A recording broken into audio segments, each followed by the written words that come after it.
When a player first comes into the NBA, the situation around him can play a massive role in how much he produces on a nightly basis. Not every player begins their career on a team that will allow them to dominate the ball and have the green light to shoot whatever shot they see fit, with the case more often than not being that they have to spend time as a role player in limited capacity. Players with star potential typically get there over time, but their breakthrough needs a lot of things around them to go right, which brings us to the topic of today's video. Today, we're going to be discussing 6 times in recent NBA history that a player started out in a more limited role on their team, but then when the team's star player or one of their top players suffered an injury, it opened up an opportunity for them to shine, resulting in them breaking out into highly regarded stars themselves. Before we get started though, make sure to like the video and subscribe to the channel, as all support is very much appreciated. Now with that being said, let's begin. The first example of an injury to one of the team's top players paving the way for a future star to flourish is one of our most recent examples, being last season when Hassan Whiteside of the Miami Heat missed some time and, as a result, had his place taken by Bam Adebayo. Hassan Whiteside is admittedly a pretty polarizing player, and while he himself may not have ever reached the status of being a star player, he did work his way up to being cemented at the very least as a solid starting player at the center position. He's been one of the league's top rebounders and shot blockers for a good 5 years now, and while his IQ out on the floor and his natural feel for the game can rightfully be questioned, his production is inarguably impressive. Last season, he was still starting every game until about game number 60 on the year when he strained his hip and missed the next 3 games. That doesn't seem like a long period of time, but in those 3 games, head coach Erik Spoelstra saw everything he needed out of Bam Adebayo when he stepped in and flawlessly proved his worth in a bigger role. Whiteside would never start another game for the Miami Heat again after that moment, and Adebayo is now an all-star just 1 short year later. Bam's unbelievable versatility as a defensive big man capable of defending out on the perimeter, combined with his efficient play inside, rebounding ability, and very underrated playmaking ability at the center position, opened Spoelstra's eyes, and as a result of putting his trust in him, he's unlocked one of the most promising young big men in the NBA today. Whiteside would get traded away in the offseason, and this year, Bam is now averaging 16 points, 10.5 rebounds, and over a block and steal per game, and the crazy thing is, he's just getting started at 22 years old.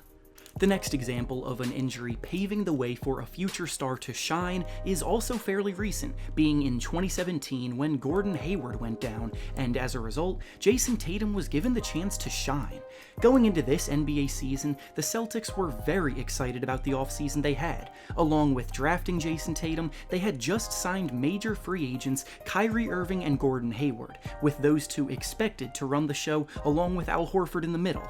The Celtics also had another young wing player coming up the ranks in Jaylen Brown, so realistically, Tatum was by no means going into his rookie season expected to be a key contributor. Obviously, the team and the fans were excited to see what he could do, but in the preseason, he wasn't going to be one of the first scoring options with so much talent around him. This all changed in the very first game of that regular season, when the Celtics faced off against the Cleveland Cavaliers, and right off the bat, Hayward unfortunately broke his leg in very scary fashion, and from that point on, Tatum went from understudy to top dog. Because of the severity of the injury, Hayward still hasn't returned to prior all-star caliber form, but Tatum has taken some giant leaps forward as a big-time star in the league. That first season, Tatum showed out in the playoffs, helping lead the Celtics to the conference finals, and now this year, he's a 24-point-per-game scorer, with even more room to grow. He likely would have reached his ceiling regardless of Hayward's unfortunate situation,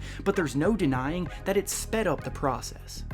The next example of an injury paving the way for a star comes a little further back in the decade, being in 2012 when Danny Granger's knees began to betray him and understudy Paul George stepped into the limelight and took off for the Indiana Pacers. Danny Granger is a player that has seemingly been forgotten about over time, but at his best, he was truly one of the best wing players in the league. He was an all-star, he was scoring 26 points per game in the season of 2009, and both inside and out, he could give you buckets. In 2010, he averaged 24 points per game, in 2011, he averaged 21 points per game, and in 2012, he averaged 19 points per game, so by admittance, he was slightly on the decline, but when the tendinitis in his knee started acting acting up between 2012 and 2013, his best days were all but over, and in 2013, he would miss the first 55 games of the season because of it. Even when he came back for a brief cameo before getting re-injured, he was clearly not the same player, putting up only 5 points per game in 5 games played.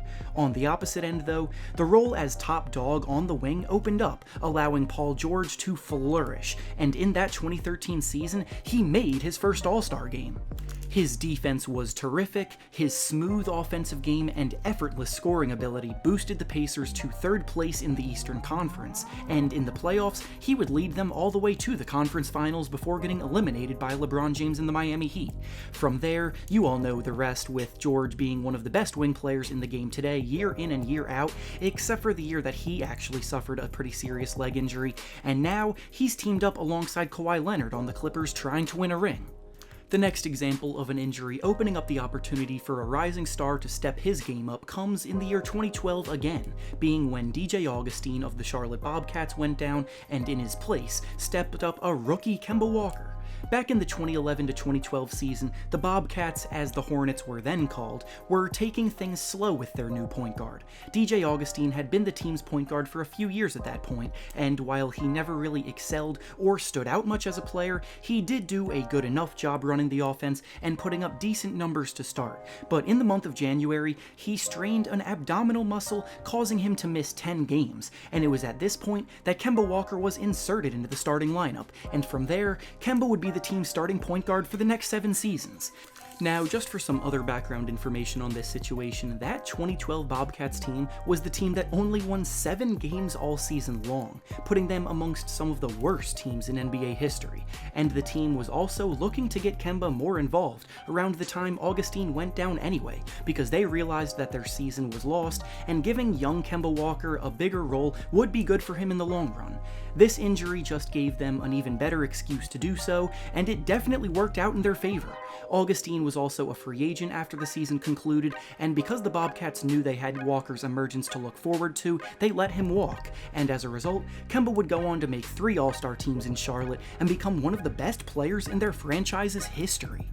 The next example of injuries opening up the opportunity for another player to maximize their potential comes from the Chicago Bulls, with Derrick Rose's multiple injuries allowing Jimmy Butler to emerge as star talent. Again, by now we all know the story of Derrick Rose's tragic fall from grace in the basketball world and how injuries created one of the biggest what-ifs in NBA history, but allow me to briefly summarize. Rose was the youngest NBA MVP winner of all time in 2011, he made his 3rd consecutive All-Star game in 2012, and then in that year's playoffs, everything came crashing down. He tore his ACL in the first round, missed the entire 2013 season, and when he came back in 2014, things just got worse when he tore his meniscus. After that, he would never regain his former All-Star form, and his days as the superstar we used to watch were over. But in these years, the Bulls had another young player rising through the ranks in his absence, being Jimmy Butler. Butler was never expected to be a star, but with the team looking elsewhere for a number 1 option, he worked his ass off to make himself that guy.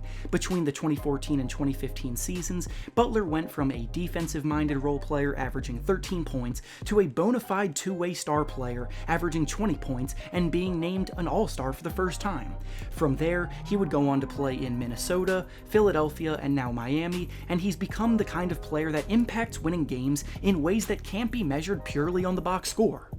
And finally, the last example of injuries allowing someone else to step into stardom came in the year 2014, when David Lee went down on the Golden State Warriors, and in his place came Draymond Green. David Lee is another unsung hero of the decade, being a player who in his prime would put up 20 points and 10 rebounds in his sleep. He started his career on the Knicks, where he would first become a star, but then he went to Golden State, where he continued to have a terrific career for another 5 years. The thing is, though, that the Warriors teams that he thrived on were the teams that weren't exactly winning all that much, so his hamstring injury at the beginning of the 2014-2015 season that sidelined him for the first 25 games of the year happened to come at the same time that the team was ready to compete for something serious. With an opening at the starting power forward position, sleeper Draymond Green came in and broke out in a massive way. His unbelievable defense, tenacity, and versatility at the position was perfect for how the team wanted to play, and with Steph Curry coming into into MVP form and Klay Thompson continuing as a number 2 option, the mold for what would soon become a dynasty came into place. Lee would never get his starting job back, and his role reduced massively that season when he came back to being a bench piece that didn't even play that much during the season's championship run. Draymond established himself as the guy for the job, and from there he would go on to win a Defensive Player of the Year award and become integral to their dominance. And with that being said, that's all I have for you today. Make sure to like the video, subscribe to the channel, and comment down below what you think about these situations and the players that stepped up because of them. Thanks for watching, and I'll see you all next time.